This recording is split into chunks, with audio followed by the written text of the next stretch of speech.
Okay, good morning, good afternoon, or good evening, wherever you are. Greetings from the International Energy Agency's headquarters here in Paris, and thank you for joining us today for this webinar on the goal to double energy efficiency progress this decade.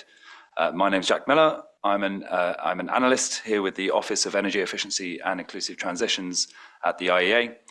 In a moment, I'll go to Dr. Brian Motherway, who's head of the Energy Efficiency and Inclusive Transitions Office here, who will give us some welcome remarks. Before I do that, I just want to ask you to send your questions to us. And you can do that either by emailing energy.efficiency@iea.org or adding it to the Q&A function in the Zoom, adding it to the IEA YouTube event page comments, or tweeting Brian R. Motherway. So I will now give the floor over to Brian. Thank you. Over to you. Thank you, Jack.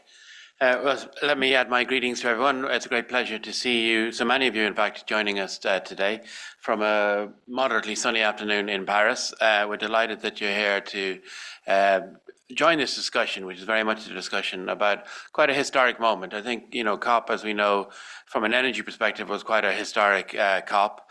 Many important issues moved forward. We can discuss how we feel about the outcomes, but from our point of view in the International Energy Agency, we were very pleased to see a lot of focus on key energy issues, and of course, specifically for today, a focus on energy efficiency. I think maybe a uniquely strong focus on energy efficiency in a COP discussion, recognizing how important energy efficiency is for emission and abatement, particularly in the short term. And therefore, we were delighted, of course, to see a firm outcome in the global stocktake around the ambition to double global energy efficiency progress in this decade. This level of ambition, of course, comes from the IEA's net zero energy roadmap, where we identified this as a key milestone for early action, not only because of the emissions abatement that comes directly from energy efficiency, but also energy efficiency as an enabler of other activities by reducing bills, by reducing energy demand growth, and therefore making other measures more feasible and more affordable, as well, of course, as bringing an immediate benefit to all of us as energy consumers in terms of lower bills for our industries and employers, and other environmental benefits related to lower levels of air pollution, and of course increased employment. So this target of doubling, of course, is something we have been discussing with governments around the world for quite some time in advance of COP, and of course even more so since COP. And it's something we have been analysing in terms of its implications for the global energy system, and particularly for energy policymakers. Its implications in terms of the positive benefits it can bring, but also the kind of actions, policies and measures that governments should be considering if they want to accelerate progress in energy efficiency in line with this commitment that has been made by all governments at COP. And that's what we're here today to discuss. We're going to share some of our analysis with you in terms of the key policy measures, some of the best examples we've seen around the world. Among many, we'll highlight just a few, but many of you here, of course, have experiences that we'd like to hear about. So during the course of today's session, please do get in touch with your questions or comments.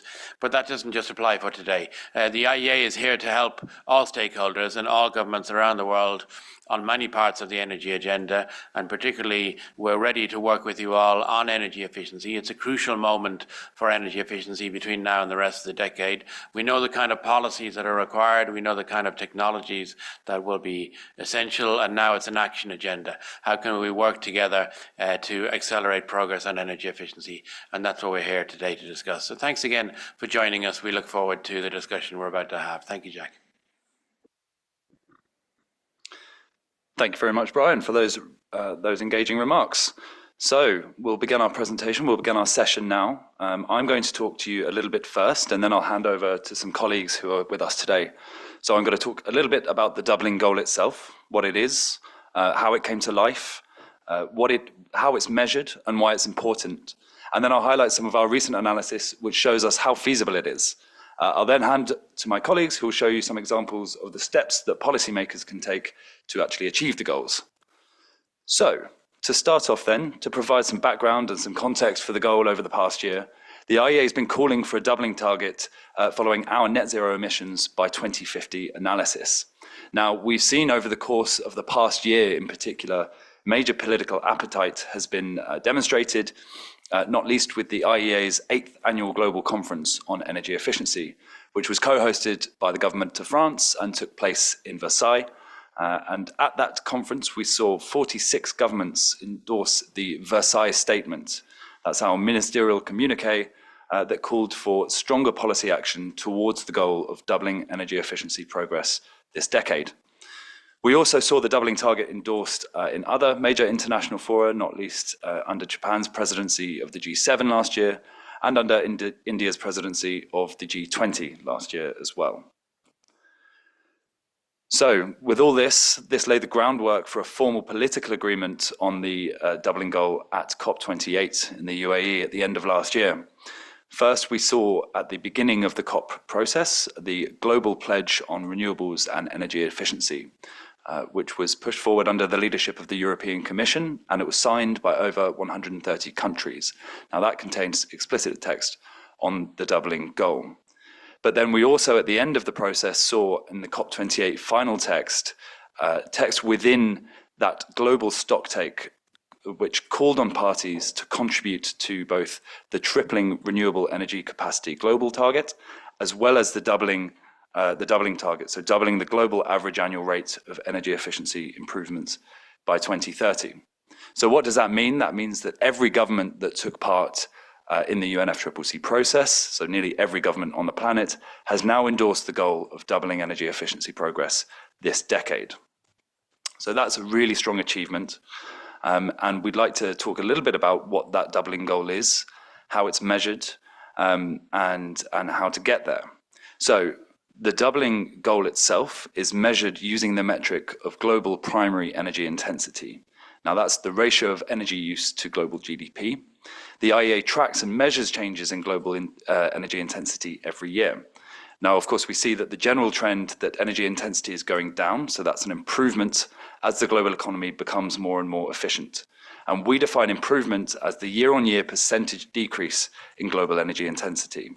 So in 2022, we saw an improvement of 2%.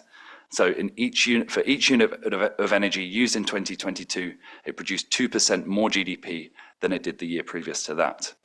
That sets the baseline of the doubling goal. So we see between now and 2030, the end of this decade, we see the need from the IEA's NZE, net zero emissions by 2050 analysis, that average annual rate of progress needs to double from that 2022 baseline to just over 4% every year. That's what the IEA NZE shows is necessary, but also achievable to deliver on our climate goals. So we know it's a critical step to reaching net zero emissions by mid-century and hence keeping the 1.5 degree limit within reach. We see in the IEA's NZE scenario that it's responsible for, or actions to achieve that doubling are responsible for nearly half of the emission savings between now and 2030 that we see. So that's 45%. But not only is it critical for getting on the path to net zero, achieving doubling also comes with a vast range of wider benefits. So for example, we see substantial savings on today's energy bills from achieving the goal that we estimate to be up to a third on today's levels in advanced economies where we have the data to make those estimates. But significant reductions are also available, of course, right across the globe as consumers everywhere use less energy in their vehicles, their homes, and other parts of their lives. And for similar reasons, we also see substantial savings to the public purse. And as more workers are needed to design, manufacture, and install the efficient technologies needed to achieve the doubling, we see 4.5 million more jobs than today by achieving the doubling goal. We also know that doubling would lead to very significant energy savings, more productive homes and workplaces, more breathable air, and a host of other benefits as well. So that leads us to the question of, well, how feasible is the target then? If the rewards are so high, how can we get them? And by definition, doubling progress is a challenge, of course it is. But from the IEA's tracking that we do, and we have done for several years now, we are able to measure on a national level how many countries have achieved that 4% threshold. So we've looked over the past 10 years, for example, and we've seen how many countries have done that before. And we see actually very promising signs whereby most of the countries that we have data for have done it at least once in 10 years. That's reached the 4% threshold. And we see that half have achieved that at least 3 times in the past 10 years. And in fact, 40 countries achieved it either in 2022 or 23.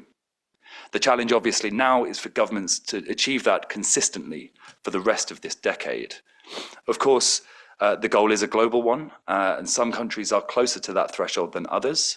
There are different national situations, different economic contexts, meaning countries will have different pathways to doubling, but it's clear that every government must take strong and immediate action to accelerate efficiency to reach that doubling goal. And we know that governments will need to make efforts across all fronts. So the pathway to doubling that's set out in the IEA's NZE scenario sees 3 main areas that will contribute to doubling in roughly equal measure. So first, we see switching to more efficient fuels, in large part through electrification, but also by achieving universal access to efficient, clean cooking as the first pillar. The second is improving the technical efficiency of the appliances, vehicles, and equipment that we use today. So that's enacting policies to save energy through renovations, more efficient appliances and vehicles, and improved industrial processes. Finally, we see the third pillar as being around behavior change and avoided demand. But we know as well that the technologies already exist to get us there, and the policy foundations are already in place. It's about going further and becoming more ambitious.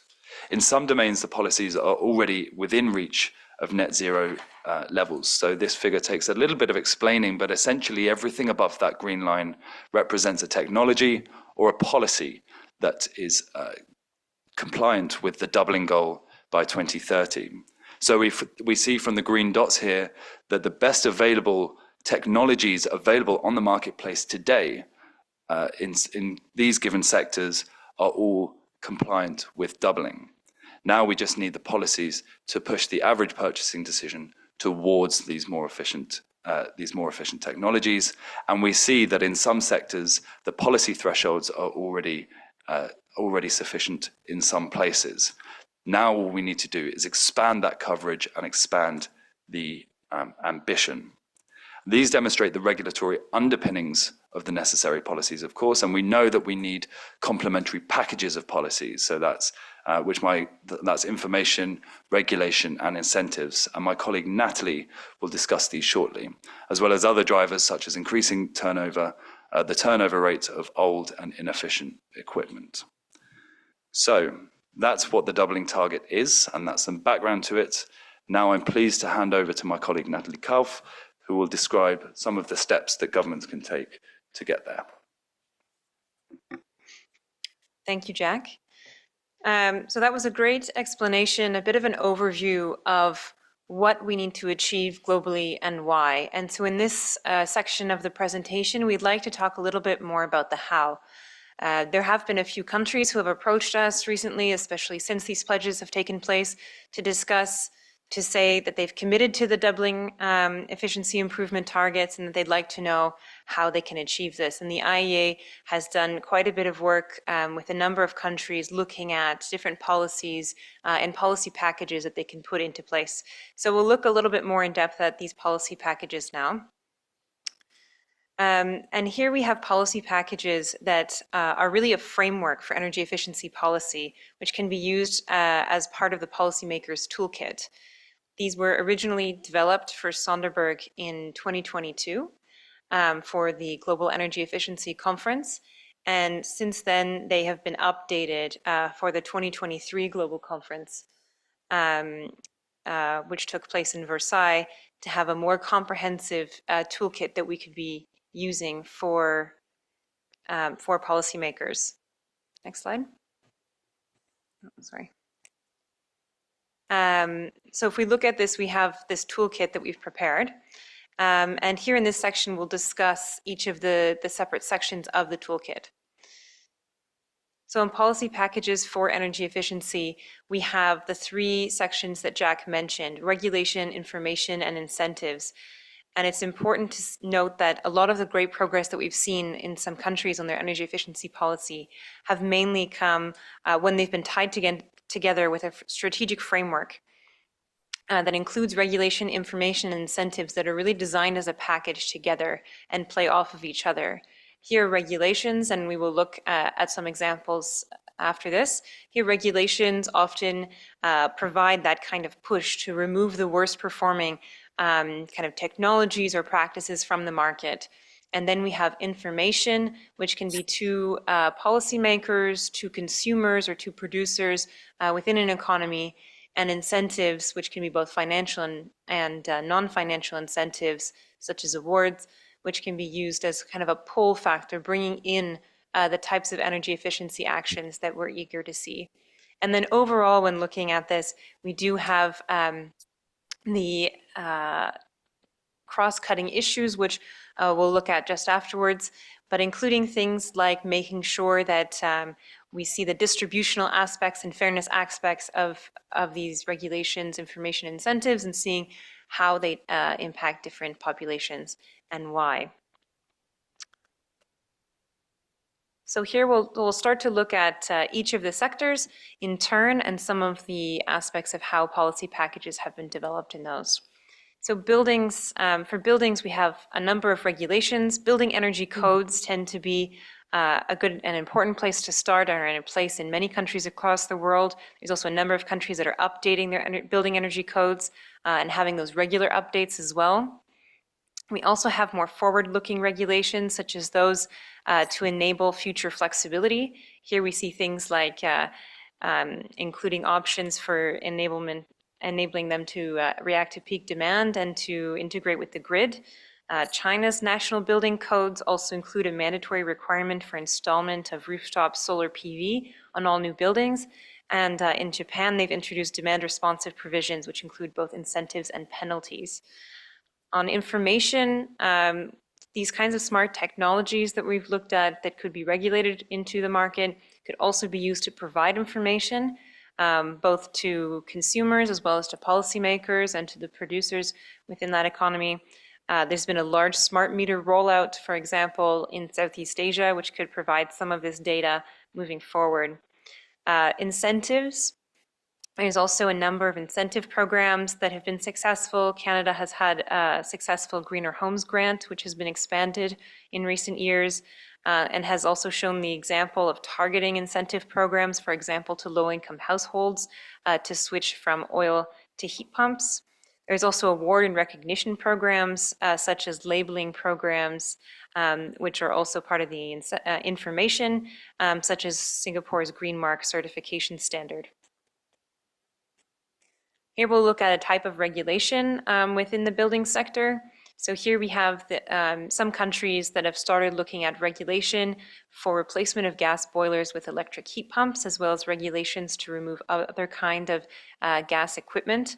This has happened in a number of countries and regions and even cities, including a gas ban in Victoria, a state in Australia.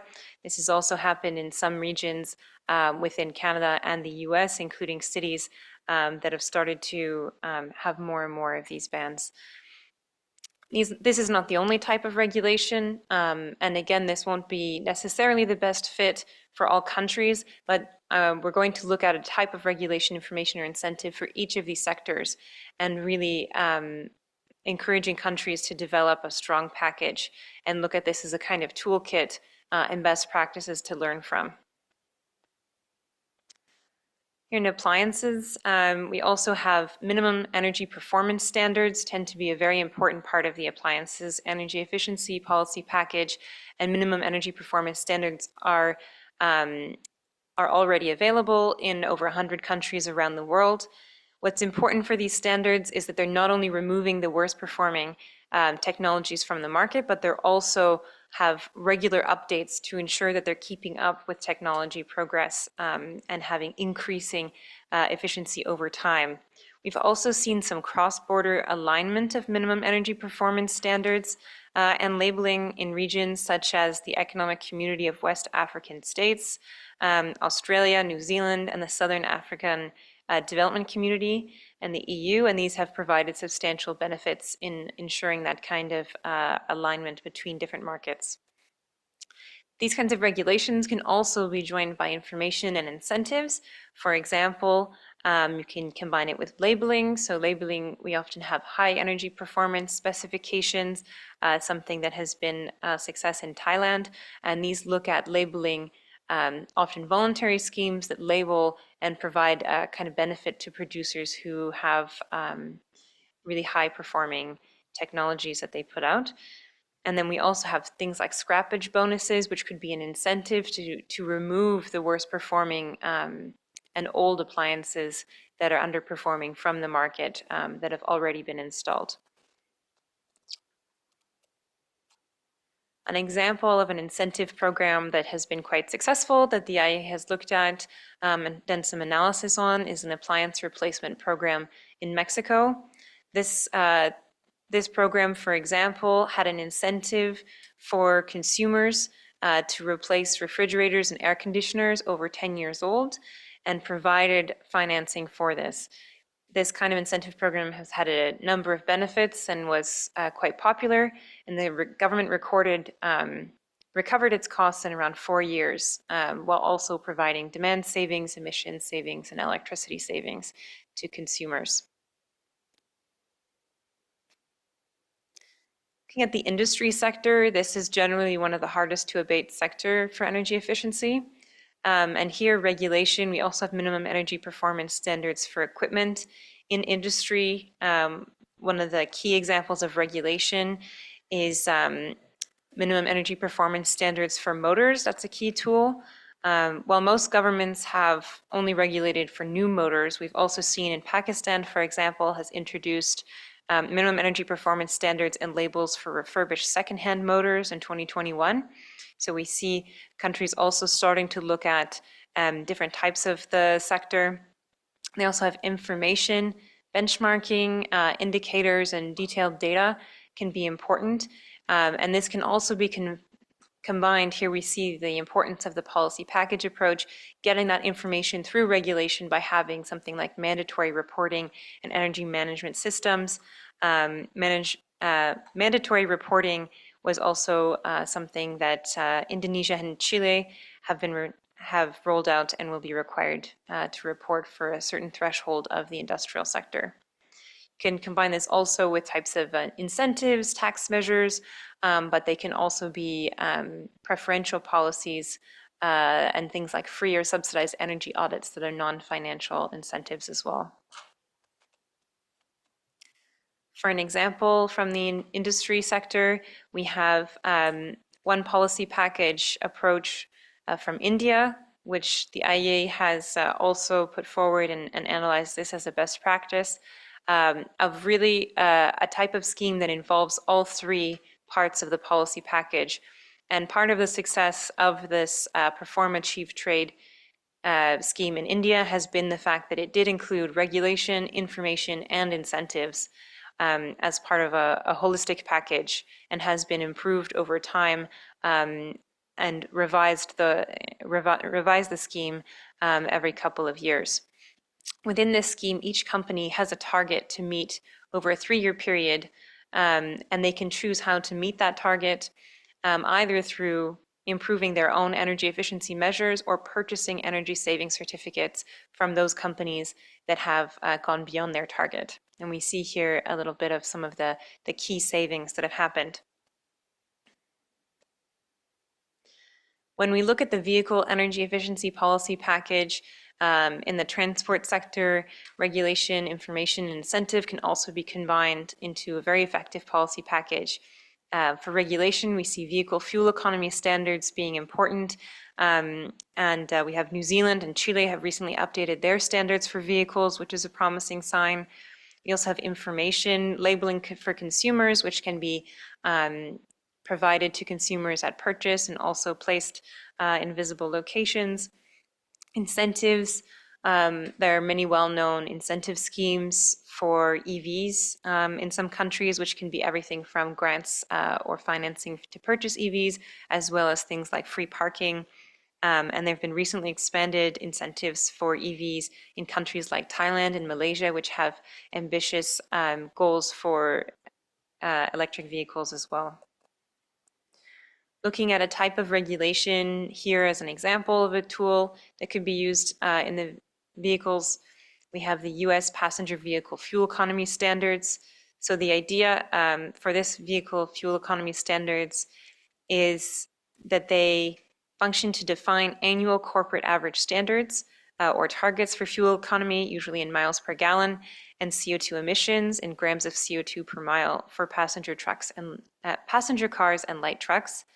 And really this standard, well, it applies to the average fuel efficiency of all cars and light trucks in the manufacturer in the year.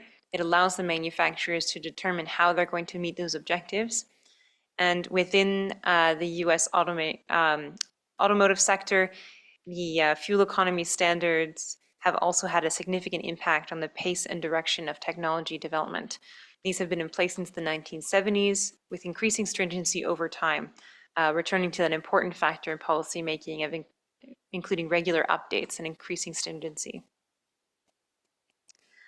Finally, we come to financing energy efficiency policy packages.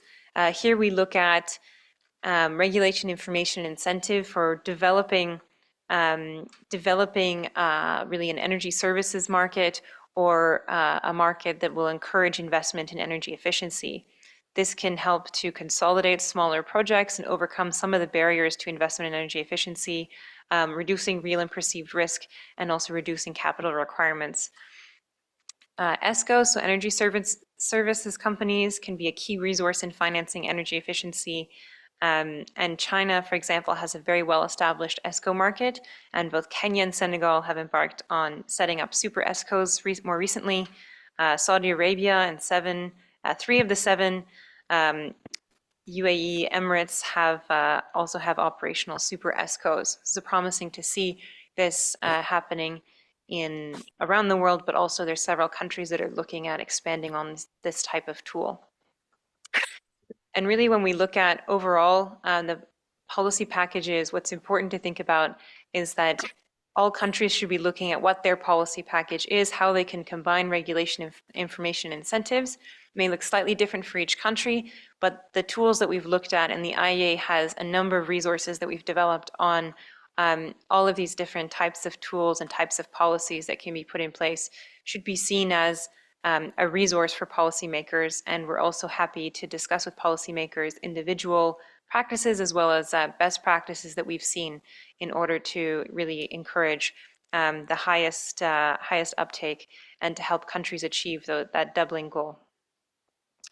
I will now turn this over to my colleague Emma to discuss some cross-cutting policy tools. Thanks, Natalie, and hello to everyone joining us today. So along with the regulation, information and incentives for the specific sectors that Natalie just presented, that are cross-cutting to all sectors.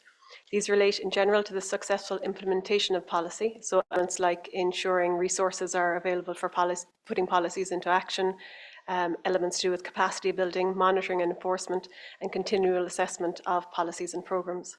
But they can also relate to cross-cutting themes that are essential to achieving our clean and inclusive energy transitions, so embracing elements such as digitalization and behavior as they relate to specific policies. At the IEA, we are tracking what countries are doing to incorporate these cross-cutting themes and measures.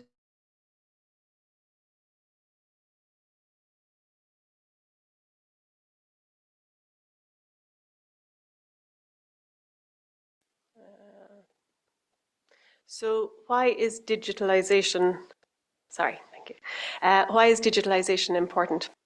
In conjunction with our doubling target, which Jack went into detail about, and central to reducing the energy-related emissions, governments are also set the goal of tripling renewable global energy capacity to 2030 at the COP28 Climate Change Conference. The delivery of the energy system that we need to achieve these targets, improving the energy intensity and increasing renewable energy or electricity sources, and accommodating the progressive electrification that Jack mentioned at the beginning as well of energy assets, can only be achieved through a step change in the flexibility of the energy sector. And this is where digitalisation plays a key role across all sectors and across all energy policies.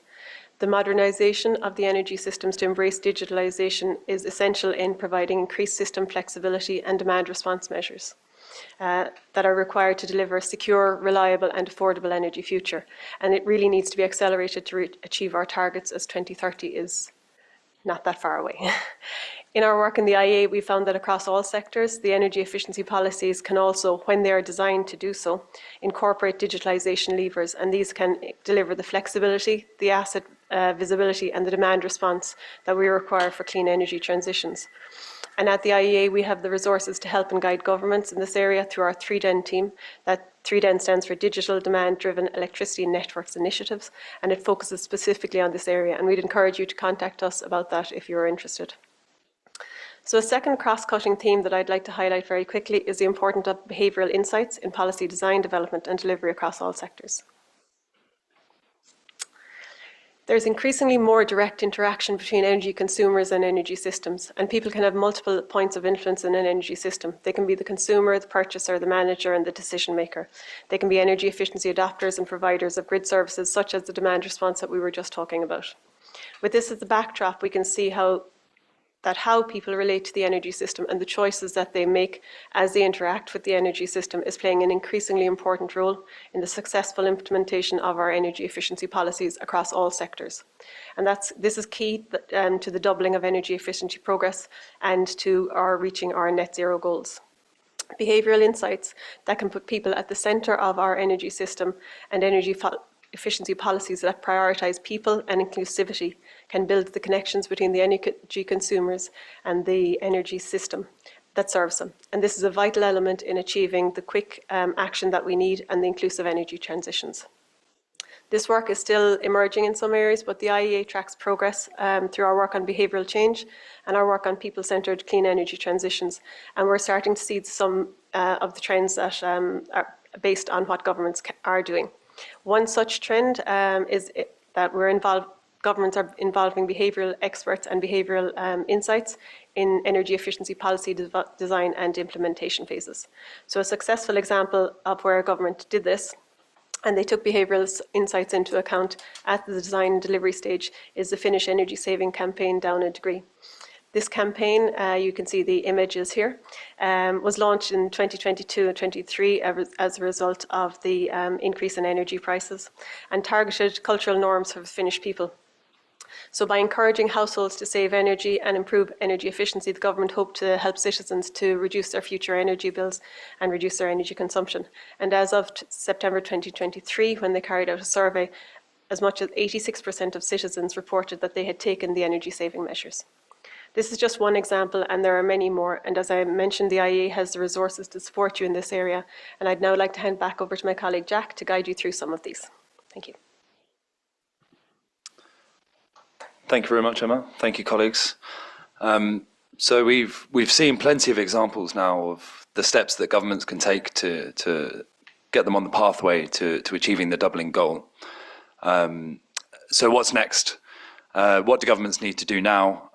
Well, as colleagues have said, we at the IEA are here to provide a nice advice and analysis to governments and other stakeholders about the doubling, about increasing ambition, about the policies that they should take and how to unlock investment.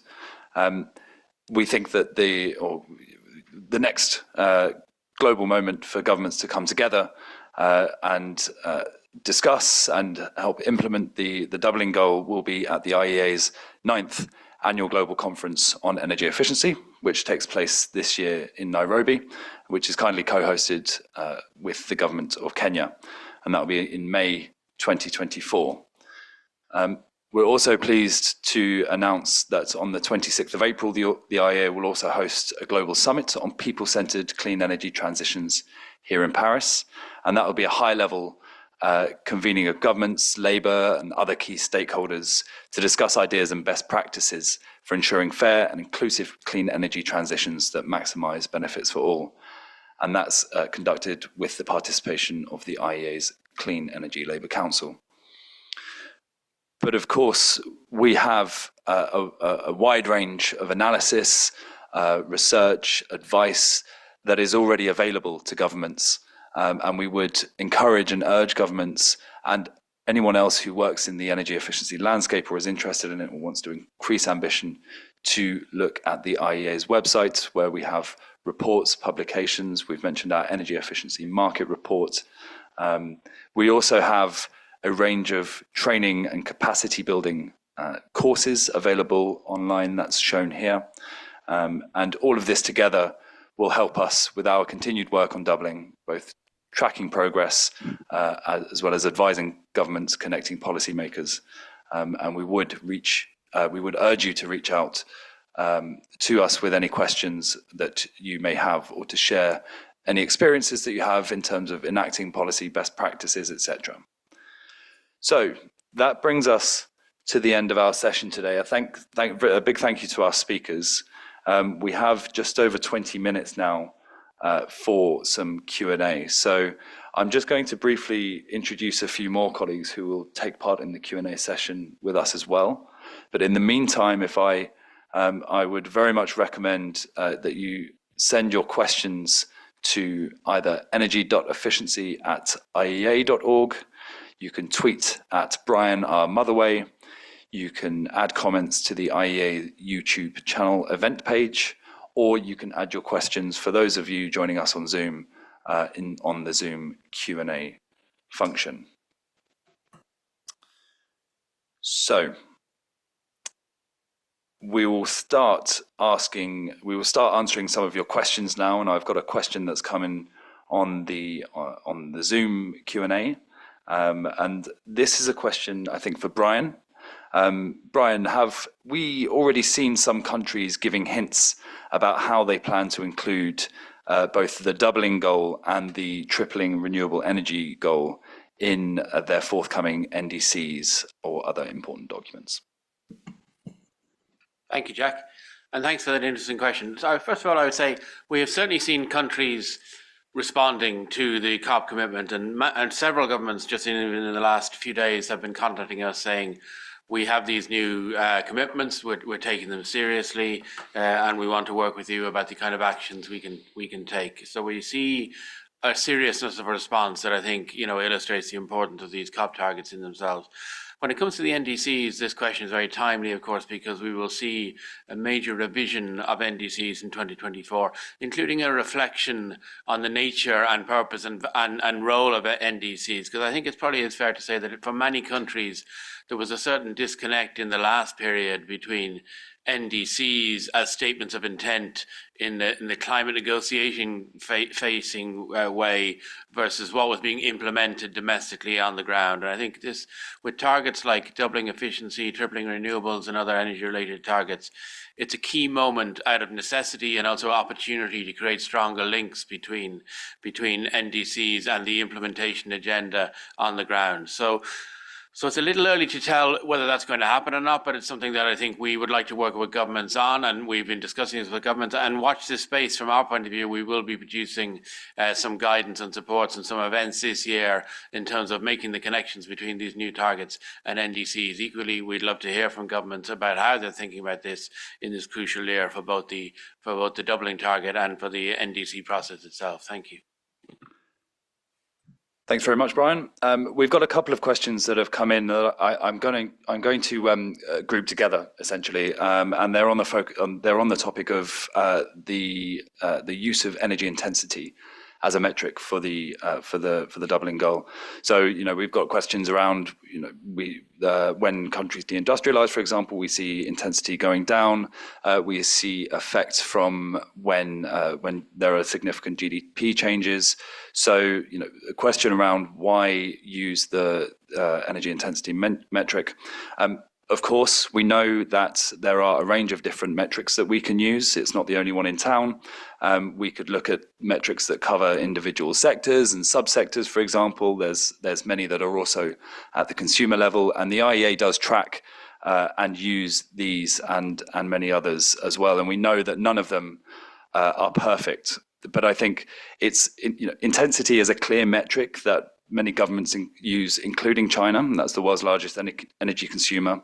And it's also fundamentally, intensity is one of the best metrics to show us how much energy is needed to power the global economy. And so I think for that reason, we see that there has been convergence on the use of energy intensity as a metric, both on the international stage and at national level as well.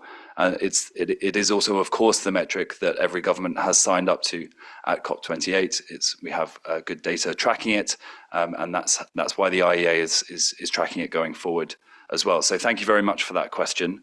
I'm going to go to a question that we've had via email. This one is for Nick, I think. It's about the availability, where the low-hanging fruit, I suppose, is across different sectors. So in the different sectors, where do you think the biggest gains in energy efficiency are to be made? Thanks, Jack, and good afternoon, everybody here from Paris. I think this is a question we always get asked, and it's a very good one, which is a version of where do we get the fastest progress, or where should we start when looking at breaking down this global target at the sectoral level. And energy efficiency is, of course, spread across the different sectors: transport, industry, and buildings. And at the same time, these energy consuming activities in each sector, many consume fossil fuels directly. Only about 20% of overall total final energy consumption is electrified today, which is the window of where renewable energy can have the deepest carbon reducing potential. So when we look at how energy efficiency contributes to these climate goals and phasing down fossil fuels, one very good place to start in those sectors where there's clear efficiency gains, but also fuel switching potential. And so in our work, we track very closely, for example, what is happening, and one of the most dynamic areas at the moment that gives us room for hope that the transition is moving fast towards this doubling goal is in transport with electrification. More and more people are now purchasing electric vehicles. They can use less than a third of the energy of a conventional car, which is a big efficiency gain, but it's also driving this lower CO2 emissions by opening up that window to be powered by more low carbon energy sources. And the same can be said for natural gas use in buildings for heating.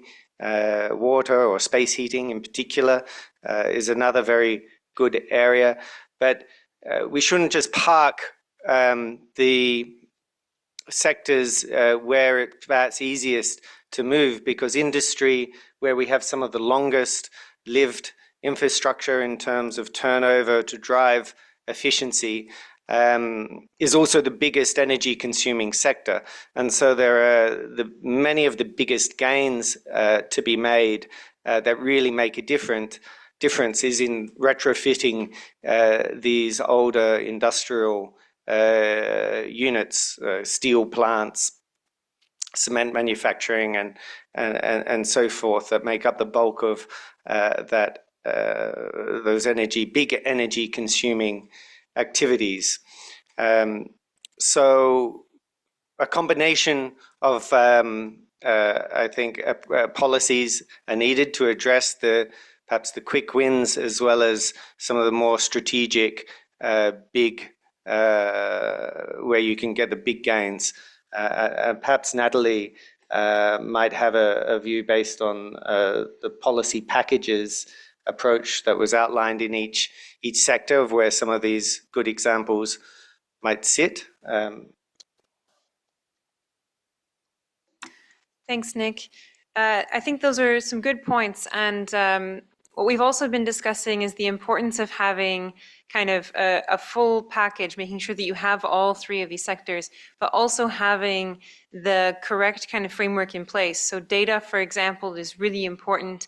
Data collection, which can be, as we discussed, can be part of regulations, including making sure that there's proper energy reporting. That can also be used to set up the correct policies that you need to have moving forward. And really to evaluate where there's going to be the biggest impact, where you might have the sectors that would have the best kind of potential for energy efficiency savings and the types of cost savings you could also have there as well. The other thing that's important to look at is monitoring, evaluation, and verification.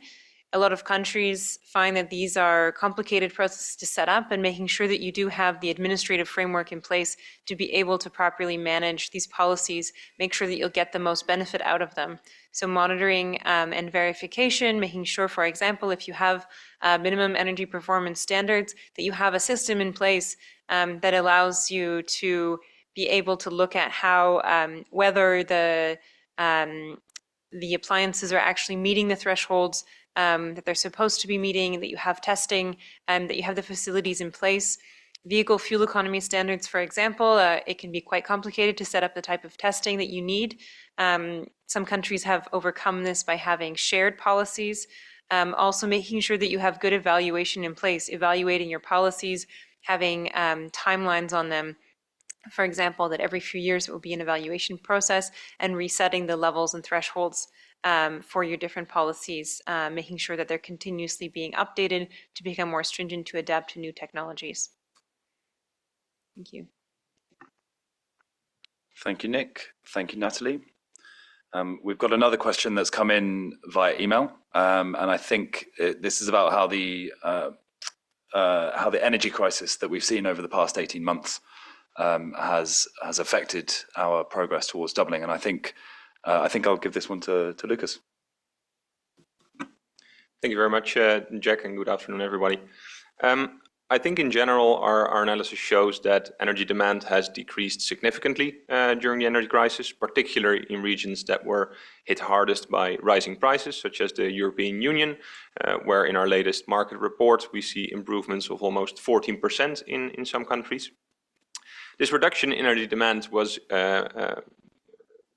was partly caused by higher energy prices, leading to lower industrial production and behavior changes as consumers lowering their thermostats.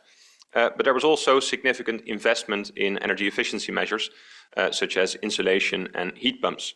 So structural policy measures for efficiency have been ramped up for sure across the globe since the energy crisis and during the energy crisis, and made clear again what the benefits can be of energy efficiency for both affordability, climate, and energy security. So in general, the crisis, I think, has accelerated action on energy efficiency, but the challenge ahead now, as mentioned by Jack as well, is to reach this improvement level consistently the coming years. Thank you. Thanks very much, Lucas. I have a question that's come in on the YouTube comments here. So a question on behavioral change and specifically around whether Finland really has reduced its energy consumption with the campaign that you showed. So I'll hand over to Emma for that one. Thanks. Thanks, Jack. Yes, they did reduce their change. The thing is, with behavioral change, it can be difficult to monitor exactly percentages that they saved. But one of the key targets that they had was to ensure that they didn't, that their power system was able to be maintained over the winter. And I think it was 3 times. They estimated that the campaign saved them from the system shutting down 3 times. They also achieved the savings, but those figures aren't publicly available at the moment. Thank you, Emma. Question that's come in on the Zoom, and I'm going to give this one to Natalie. Natalie, where do we fit building retrofit measures into our analysis? Have we studied various pathways on building retrofits? Thank you, Jack. This is a topic that's actually front of mind for a lot of countries, as well as for a lot of people looking around them at the buildings that they spend their lives in. We've also looked at the impacts that buildings have on people's well-being, and this looks at kind of the multiple benefits aspect of energy efficiency. So here we've done quite a bit of analysis on, for example, how having energy efficient buildings also tends to improve indoor air quality. It improves ventilation, it includes thermal comfort and other types of advantages for individuals. When we're looking at this building retrofit measures, if we're looking at where does it fit in terms of the policy package, the policy package approach is really what the IEA recommends to all countries, is to have that package of all three of those aspects there. So here we look at regulations for buildings in terms of retrofits, having building energy codes that apply to existing buildings as well as new buildings. This is something that not enough countries have looked at, is really how to apply building energy codes to existing buildings, but having that to encourage retrofits. And then we look at how regulation can also be used for things like minimum energy performance standards for the systems and equipment being used within the buildings, and having these being improved over time. And then also looking at the potential for retrofits in terms of information. So we provide information to consumers so that they understand the benefits of these retrofits, things like heat pumps. We've looked a lot at information on heat pumps, which is a relatively new technology, and consumers don't always have the same level of understanding or comfort with these technologies in terms of ensuring that they will be heating their homes properly. So making sure there's proper information for consumers, that they have the correct technology as well. And then looking at incentives, for example, we looked at a couple of incentive programs for retrofits, but these have been quite successful in many cases in encouraging consumers to uptake those retrofits, both on a small and large scale. Some of the incentive programs have included large-scale loans. We've also looked at mortgages and other types of financing to be able to have large retrofits. And really having this as a policy package is what's going to have the most effect on countries being able to have large-scale retrofits, which is what is really going to be needed to achieve energy efficiency goals. And on the question of have the potentials or policy pathways been studied by the IEA, the IEA has done a number of studies on buildings energy efficiency. More recently, we've also looked at the future of buildings. We did a study specifically on ASEAN, looking at the future of buildings, which was published in October. And this included other aspects such as how building retrofits can be retrofitting buildings for the future. So looking at how they can be connected to the grids and have demand response aspects of appliances, smart meters, these kinds of things. So the IEA does have a number of types of analysis on this topic as well. Thank you very much, Natalie. We're getting lots of questions in. Thank you very much. They're really engaging, really interesting questions. We've got 5 minutes left. It doesn't look like we're going to get through them all, unfortunately, but we will crack on. The next question, there's a very topical question here on the role of artificial intelligence and machine learning, asking what role that we at the IEA see for AI and machine learning in achieving energy efficiency goals. So this is actually this is a great question. We've done a lot of research on this recently. We've actually very recently, within the last 2 months or so, published a commentary on the IEA website, which looks exactly at this question. It's how artificial intelligence is becoming a key enabler within the energy system and within the energy sector. And in particular, we see it as an enabler for managing the grids of the future. Now, this is something we haven't discussed in too much depth today, but in tandem with the digitalization question, enabling more digitally enabled, digitally tooled grids to help bring about more decentralized renewable energy generation is really important. And AI is a really powerful analytical tool that we will need going forward to do that. We see a particular role in unlocking for artificial intelligence, in unlocking flexibility both on the supply and the demand side. So, for example, we see AI being used to help improve weather forecasting for weather-dependent generation, but also for forecasting within the next 12, 24 hours or so, energy demand within buildings, within industrial sites, so that the job of matching supply and demand and using that variable generation more efficiently is easier and it's cheaper as well. And we see lots of other applications as well. This is very much a burgeoning area. So we see, for example, in predictive maintenance schedules, we see AI being used to prevent failures before they happen, making maintenance schedules cheaper and easier, lowering costs for consumers, making consumer interactions or customer interactions with their energy suppliers more seamless, for example, and many others besides as well. So we would very much encourage you to go and look at that piece on the IEA website. Thank you for that question. I've got a question. Well, we've had a few questions on engagement, and I think I'm going to roll them all into one and say, how can my government engage more or take advantage of the IEA's insights and analysis? And I'll give this one to Emma, I think. Thanks, Jack. So there's a very simple answer that they can reach out to us. We continue to organise webinars like this one, workshops. We have the conference that is going to be going on this year, where the information on doubling is going to feature. And we also regularly publish reports on energy efficiency, including our latest energy efficiency market report, which was published late in 2023. And the doubling on progress is analysed in depth there. And all of those resources are available through the IEA website.